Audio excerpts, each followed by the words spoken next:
Good morning, everyone. So today we are going to revise what we have done previously in our chapter number 6, physical and chemical changes. In the introductory paragraph of this chapter, what was given there, a few examples of changes so that you will be familiar with the different type of changes. For example, there is an example of sugar solution. Suppose कीजिए आपके पास थोड़ा सा water present है, आप उसमें sugar mix कर देते हो, तो वो एक चेंज का एग्जांपल है। उसी तरह से आप कर्ड की फॉर्मेशन करते हो, आपके घर पे मिल्क से कर्ड जो है वो बनाते हो, तो वो भी एक चेंज का एग्जांपल है। तो इस तरह से कुछ एक एग्जांपल वहां पर दिए गए हैं। तो इस पर्टिकुलर चैप्टर में हम डिफरेंट टाइप्स ऑफ एक्टिविटीज के थ्रू ये फाइंड आउट करेंगे कि कौन से आपके फिजिकल चेंजेस होते हैं और कौन से आपके केमिकल चेंजेस होते हैं। So let's start firstly the first activity, activity 6.1. Initially all the 5 activities up to 6.5 all are related with the physical changes. तो चलिए देखते हैं एक्टिविटी 6.1 में क्या दिया गया था। सबसे पहले आपको एक पीस ऑफ पेपर लेना है एक्टिविटी 6.1 में, उसको 4 इक्वल पीसेस में डिवाइड कर देना है। 4 इक्वल पीसेस में डिवाइड करने के बाद उन 4 पीसेस को दोबारा से फिर 4 पीसेस में डिवाइड कर देना है।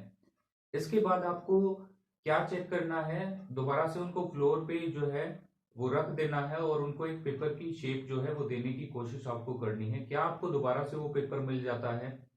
नहीं मिलता है।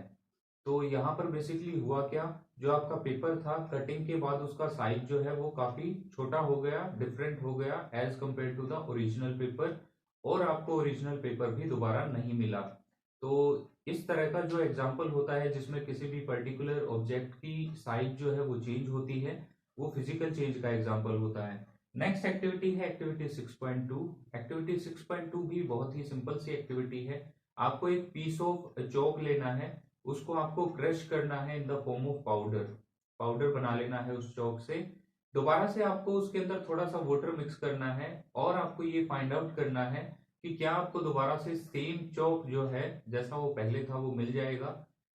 ऐसा पॉसिबल नहीं है, तो बिल्कुल आपको वैसा ही सेम चौक जो है वो नहीं मिलेगा। तो बेसिकली इस एक्टिविटी में भी आप क्या करोगे, जब आप चौक को क्रश करोगे उस टाइम पे जो साइज होगा चौक का वो काफी डिक्रीज हो जाएगा। तो ये जो एग्जांपल है ये भी आपके फिजिकल चेंज का एक एग्जांपल है। नेक्स्ट है आपकी एक्टिविटी नंबर 6.3। 6.3 एक्टिविटी में आपको क्या करना है, बेसिकली एक ग्लास टम्बलर में आपको थोड़ी सी आइस लेनी है, उसके बाद उसको सनलाइट में रखना है कुछ टाइम तक। फिर उसको ऑब्जर्व करना है। जब आप उसको ऑब्जर्व करोगे तो आपको ग्लास टम्बलर के अंदर क्या मिलेगा, थोड़ी सी तो आइस बचेगी उसमें और थोड़ा सा उसके अंदर पानी आपको देखने को मिलेगा। तो ये जो चेंज हुआ है यहाँ पर, क्या ये भी फिजिकल चेंज का एग्जाम्पल है? बिल्कुल फिजिकल चेंज का एग्जाम्पल है, क्योंकि कोई भी नया सब्सटेंस वहां पर नहीं बना है, केवल उसकी स्टेट जो है वो चेंज हुई है सॉलिड से लिक्विड। पहले आइस जो है वो सॉलिड थी, उसके बाद वो वाटर की फॉर्म में आ गई और वो लिक्विड हो गई। तो ये भी एग्जाम्पल आपका होगा फिजिकल चेंज का। ये थी एक्टिविटी 6.3। एक्टिविटी 6.4 ये भी काफी सिंपल एक्टिविटी है। इसमें आपको क्या करना है, एक कंटेनर में थोड़ा सा वाटर लेना है, उसको बॉईल करना है।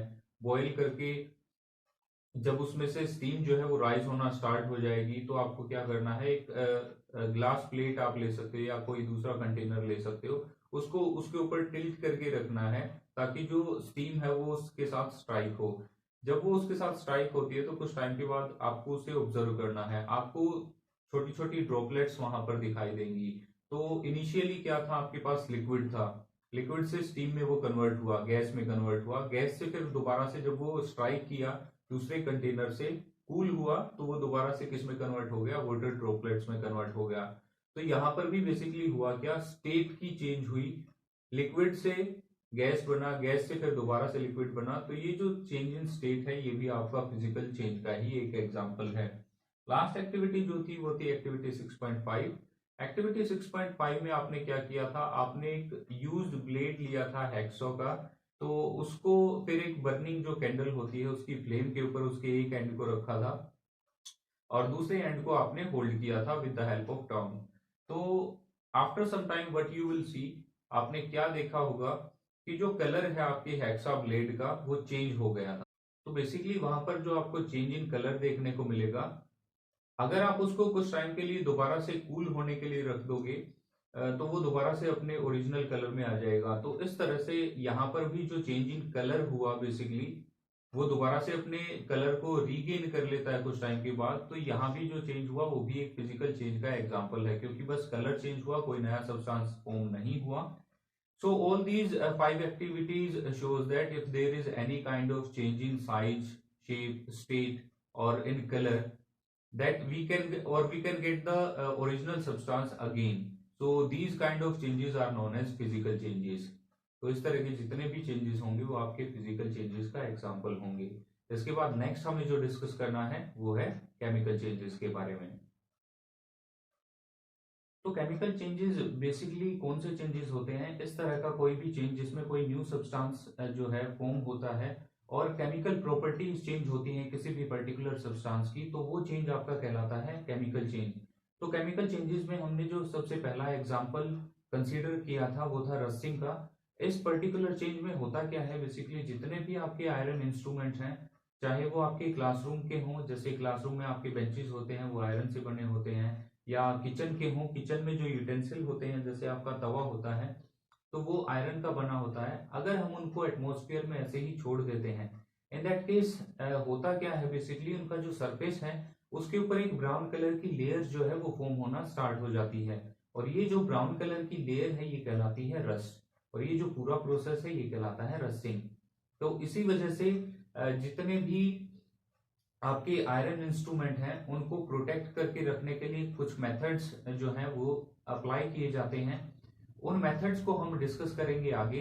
तो ये जो पर्टिकुलर एक्टिविटी है, इस एक्टिविटी में एक नए सब्सटेंस की फॉर्मेशन होती है जो रस्ट कहलाता है, तो इसको हम एक केमिकल चेंज कंसीडर करते हैं। नेक्स्ट हमने डिस्कस किया था एक्टिविटी नंबर 6.6 के बारे में। एक्टिविटी नंबर 6.6 जो है, ये जो एक्टिविटी है ये आपको यूजुअली आपके जो टीचर हैं या फिर आपके जो एल्डर्स हैं उनके सुपरविजन में आपको ये करनी चाहिए। इसमें आपको करना क्या है, आपके पास एक मैग्नीशियम जो स्ट्रिप है, मैग्नीशियम रिबन है, वो आपके पास होना चाहिए और उसको बर्न करना है। जब आप उसको बर्न करते हो तो उस टाइम पे वो एक वाइट लाइट की फॉर्म में बर्न होता है, वाइट लाइट जो है वो आपको देता है। साथ ही साथ वहां पर एक पाउडरी सब्सटेंस जो है ब्लैक कलर का वो बनता है। वो पाउडरी जो ऐश है वो कहलाता है आपका मैग्नीशियम ऑक्साइड, और जो आपने स्टार्टिंग में लिया था वो कहलाता है आपका मैग्नीशियम। तो मैग्नीशियम जब ऑक्सीजन की प्रेजेंस में बर्न करता है तो एक नया सब्सटेंस बनता है जिसको बोलते हैं मैग्नीशियम ऑक्साइड। तो ये जो मैग्नीशियम ऑक्साइड है की फॉर्मेशन है ये भी आपके केमिकल चेंज का एग्जाम्पल है। तो यहाँ पर हमें जो बेसिकली मैग्नीशियम ऑक्साइड मिलता है, फिर हम क्या करेंगे, उस पाउडरी सब्सटेंस को कलेक्ट कर लेंगे एक कंटेनर के अंदर, एक बीकर के अंदर, उसके अंदर थोड़ा सा वाटर ऐड करेंगे। वाटर ऐड करने के बाद उसको अच्छे से मिक्स कर देंगे। तो जब हम उस पाउडरी सब्सटेंस में वाटर को ऐड करते हैं तो एक और नया सब्सटेंस बनता है जिसको बोलते हैं मैग्नीशियम हाइड्रोक्साइड। तो यहाँ पर जो एक और नया सब्सटेंस बना है ये भी आपके एक केमिकल चेंज का एग्जांपल है, और यहाँ पर आपका जो मैग्नीशियम ऑक्साइड है उसकी जो प्रॉपर्टीज हैं वो चेंज हो गई हैं और वो मैग्नीशियम हाइड्रोक्साइड जो है वो बन गया है। मैग्नीशियम हाइड्रोक्साइड की नेचर कैसी है उसे आप इजीली डिटेक्ट कर सकते हो with the help of litmus paper. जब आप उसमें रेड लिटमस को डिप करते हो सॉल्यूशन में तो वो ब्लू हो जाएगा। इसका मतलब आपको पता चल जाएगा कि जो आपका मैग्नीशियम हाइड्रोक्साइड होता है ये बेसिकली आपकी बेसिक नेचर का होता है। तो ये जो नेचर के बारे में है ये हम ऑलरेडी डिस्कस कर चुके हैं चैप्टर नंबर 5 में, एसिड बेसिस एंड सॉल्ट्स में, तो ये आपको ऑलरेडी पता है इसके बारे में। तो नेक्स्ट जो एक्टिविटी हमने डिस्कस की थी वो थी एक्टिविटी नंबर 6.7। इस एक्टिविटी में हमने क्या डिस्कस किया था, हमने सबसे पहले एक कंटेनर लिया था, उस कंटेनर में थोड़ा सा वाटर जो है वो हमने ऐड किया। वाटर ऐड करने के बाद हमने उसके अंदर कुछ ड्रॉप्स जो है वो डाइल्यूट सल्फ्यूरिक एसिड की डाली। सल्फ्यूरिक एसिड की ड्रॉप्स डालने के बाद हमने उसमें 1 टीस्पून जो आपका कॉपर सल्फेट का पाउडर होता है उसको मिक्स किया। जब हम उसको मिक्स करते हैं तो मिक्स करने के बाद उसके कलर को चेक किया, हमें ब्लू कलर मिलता है। इसके बाद हम एक यूज्ड ब्लेड लेंगे या आयरन नेल ले लेते हैं, उस आयरन नेल को उस सॉल्यूशन के अंदर डाल देते हैं। सॉल्यूशन के अंदर डालने के बाद हम क्या करेंगे, हम वेट करेंगे कुछ टाइम के लिए, कुछ time half an hour nearly हम उसका वेट करते हैं और उसके बाद हम दोबारा से उस सॉल्यूशन को ऑब्जर्व करते हैं। जब हम उस सॉल्यूशन को ऑब्जर्व करेंगे तो उस टाइम जो कलर होगा आपके सॉल्यूशन का वो चेंज हो जाएगा टोटली। तो वो कलर जो है वो हो जाएगा आपका ग्रीन। तो बेसिकली यहाँ पर होता क्या है, स्टार्टिंग में आपके पास कॉपर सल्फेट था, जैसे ही आपने उसके अंदर आयरन नेल या आयरन ब्लेड को डाला तो वहां पर एक केमिकल चेंज हुआ, जिसकी वजह से आपकी आयरन सल्फेट की फॉर्मेशन हुई और साथ ही साथ कॉपर जो है वो आपका अलग हो गया। तो यहाँ पर भी नए सब्सटेंस बने हैं, कॉपर बना है एक, तो एक आयरन सल्फेट बना है। तो आपको कैसे पता चलेगा कि कॉपर की फॉर्मेशन हुई है? आप उस आयरन नेल को दोबारा से निकाल के चेक कर सकते हो, उसके ऊपर एक ब्राउन कलर की लेयर आपको देखने को मिलेगी। तो इस तरह से आप इजीली आइडेंटिफाई कर सकते हो कि यहाँ पर भी कॉपर की फॉर्मेशन हुई है। और जो ग्रीन कलर चेंज हुआ वो चेंज हुआ है आपका आयरन सल्फेट की फॉर्मेशन की वजह से। तो यहाँ आपको बेसिकली दोनों चीजें पता चल रही हैं कि कॉपर की फॉर्मेशन भी हुई है, आयरन सल्फेट की फॉर्मेशन भी हुई है, दो नए सब्सटेंस बने हैं। तो ये भी आपका एक केमिकल चेंज का एग्जांपल है। नेक्स्ट हमने डिस्कस किया था एक्टिविटी नंबर 6.8 के बारे में। तो एक्टिविटी 6.8 में आपको बेसिकली करना क्या है, आपको एक टेस्ट ट्यूब लेनी है, उस टेस्ट ट्यूब में थोड़ी सी विनेगर आपको डालनी है। विनेगर डालने के बाद आपको उसमें थोड़ा सा बेकिंग सोडा जो है वो ऐड करना है।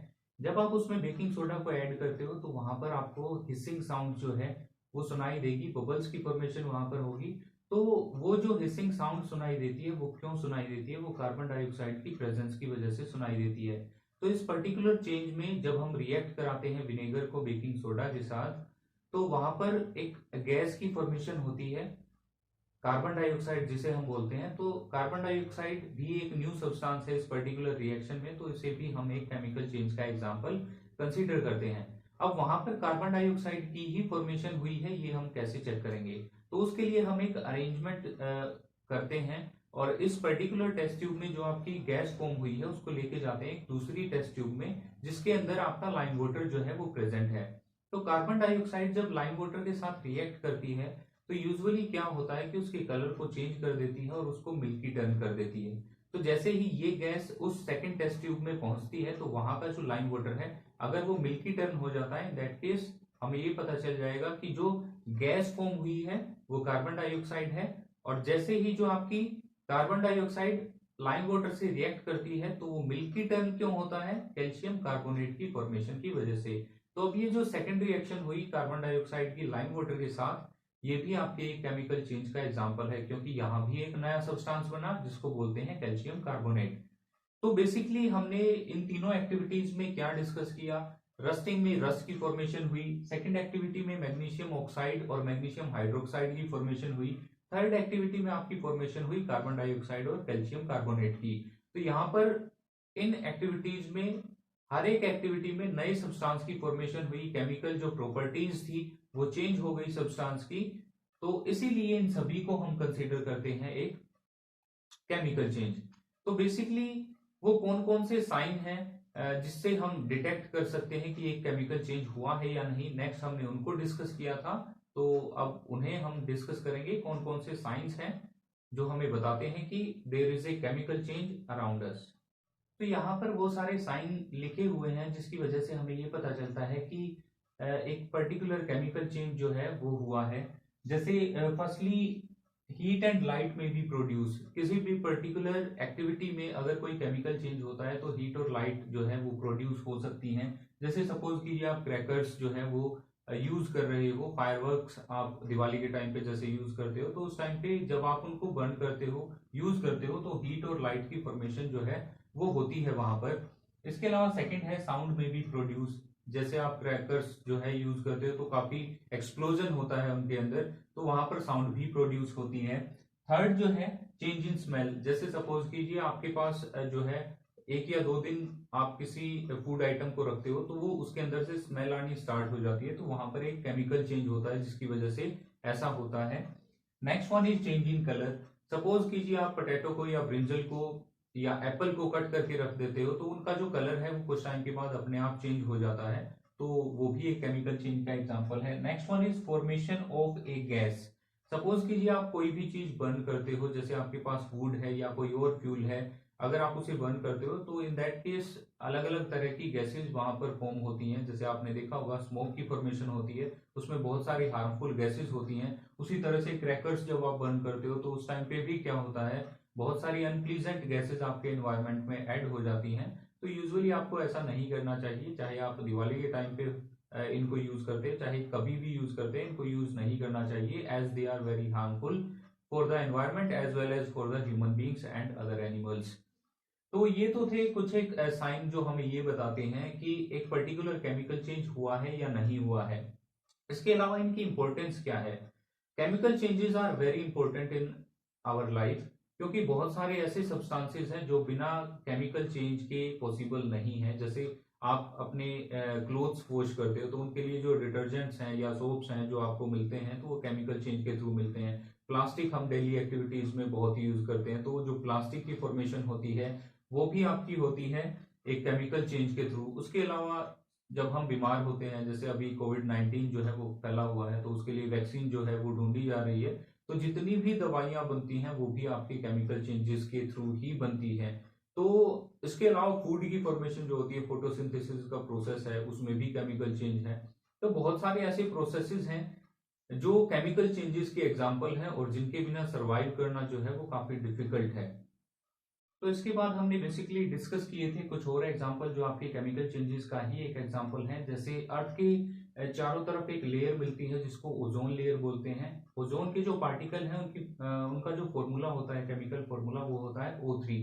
तो इस ओजोन की बेसिकली इंपॉर्टेंस क्या है?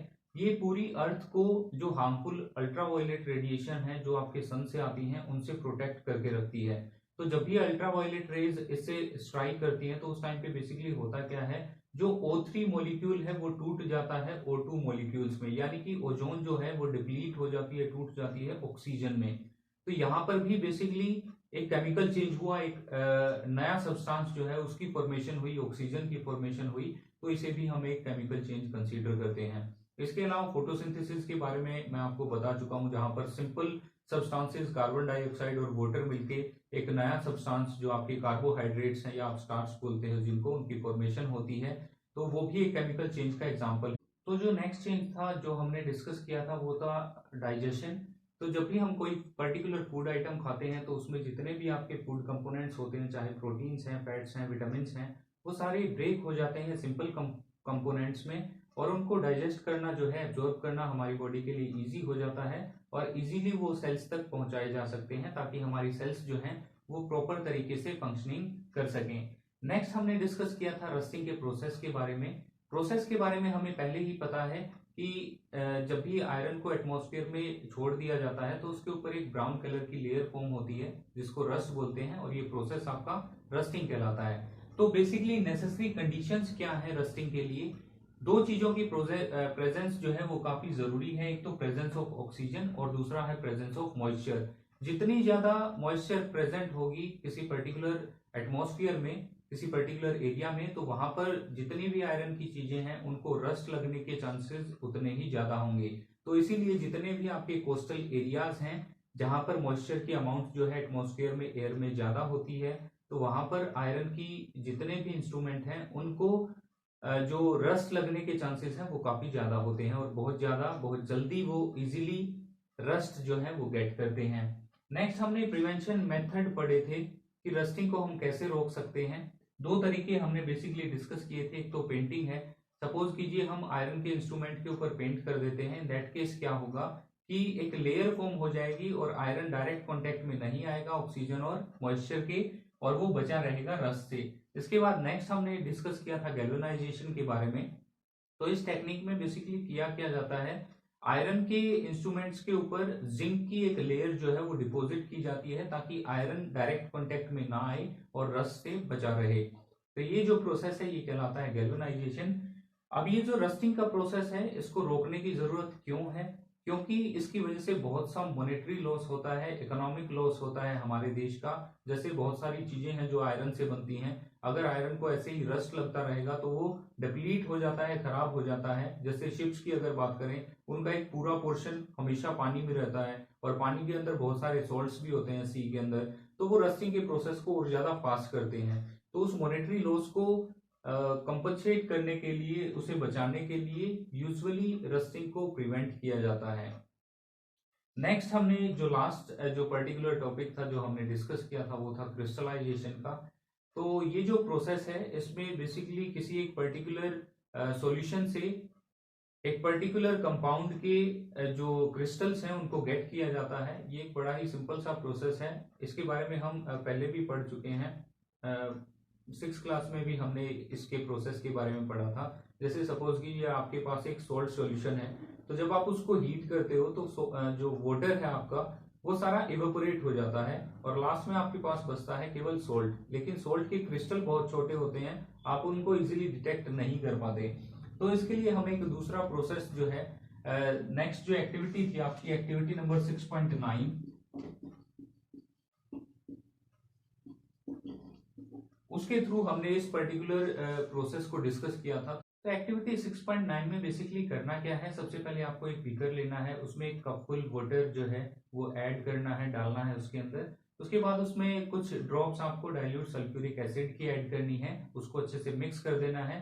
फिर उस कंटेनर को हीट करना है। जब आप उसे हीट करते हो, जब वो बॉईल करना स्टार्ट कर देता है, तो उस टाइम पे आपको क्या करना है, उसके अंदर कॉपर सल्फेट का जो पाउडर है उसको मिक्स करना है, उसको अच्छे से स्टिर करना है, हिलाते रहना है, उसको मिक्स करते रहना है और तब तक उसे मिक्स करना है जब तक उसमें और पाउडर मिक्स होना बंद ना हो जाए। तो जब आपका ये जो सॉल्यूशन जो है, सैचुरेटेड सॉल्यूशन आपको मिल जाता है, तो उस टाइम पे आपको करना क्या है, उसको फिल्टर कर लेना है। फिल्टर करके उसको एक तरफ लीव कर देना है, रख देना है कुछ टाइम के लिए। And after some time you just have to observe it, आपको उसे ऑब्जर्व करना है। उसके अंदर जो कॉपर सल्फेट है उसके क्रिस्टल्स जो है वो बनना स्टार्ट हो जाएंगे, आप उनको इजीली देख सकते हो। अगर ऐसा नहीं होता कुछ टाइम के लिए और छोड़ दो, finally you will definitely get the crystals of copper sulphate. तो ये एक तरीका है क्रिस्टलाइजेशन के प्रोसेस को देखने का कि कैसे क्रिस्टल्स की फॉर्मेशन होती है। तो यहाँ पर हमने डिफरेंट चेंजेस के बारे में डिस्कस किया, फिजिकल चेंजेस, केमिकल चेंजेस और जो दूसरी तरह के चेंजेस हैं उनके बारे में आप हायर क्लासेस में स्टडी करोगे। So that was all about chapter number 6. Thank you and have a nice day.